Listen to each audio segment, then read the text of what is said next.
सुमारे 4.5 तासांच्या प्रयत्नानंतर अग्निशमन विभागाच्या जवानांनी डोंबिवलीमधली आग आटोक्यात आणली। नेमकं कशा प्रकारे हे सर्व ऑपरेशन पार पाडलं याबद्दल फायर ऑफिसर जीवन बोराडे यांच्याशी बातचीत केली आमचे प्रतिनिधी विशाल वैद्य यांनी।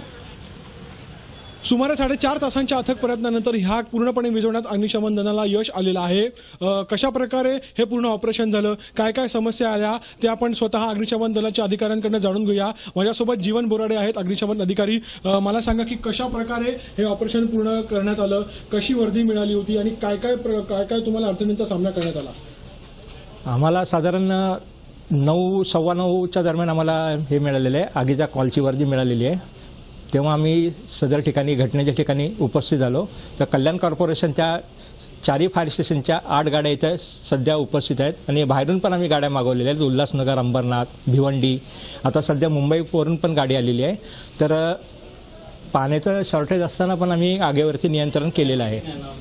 कशा प्रकारे ही आग लागली होती, कुठल्या कंपनीला आग लागली होती याच्याबद्दल काही माहिती मिळू शकली आहे का?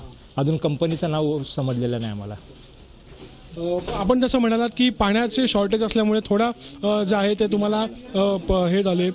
किती एकूण फायर इंजिन्स आहेत त्यांचा वापर करण्यात आला आणि अग्निशमन दलाचे किती जवान आग विझवण्यासाठी प्रयत्न करत होते? आता 4 फायर स्टेशनचे मिळून साधारण 50-55 जवान आहेत, कारण प्रत्येक गाडीवरती 6-7 जणांचा क्रू असतो आणि ऑफिसर आहेत सगळे। साधारण किती वेळ लागला ही पूर्ण आग आटोक्यात? 4.5 तास तरी लागलेले आहेत। आपण बघू शकतो की 4.5 तासांच्या अथक प्रयत्नानंतर पाण्याची कमतरता असताना सुद्धा पाणी साठा उपलब्ध करून देण्यात आला।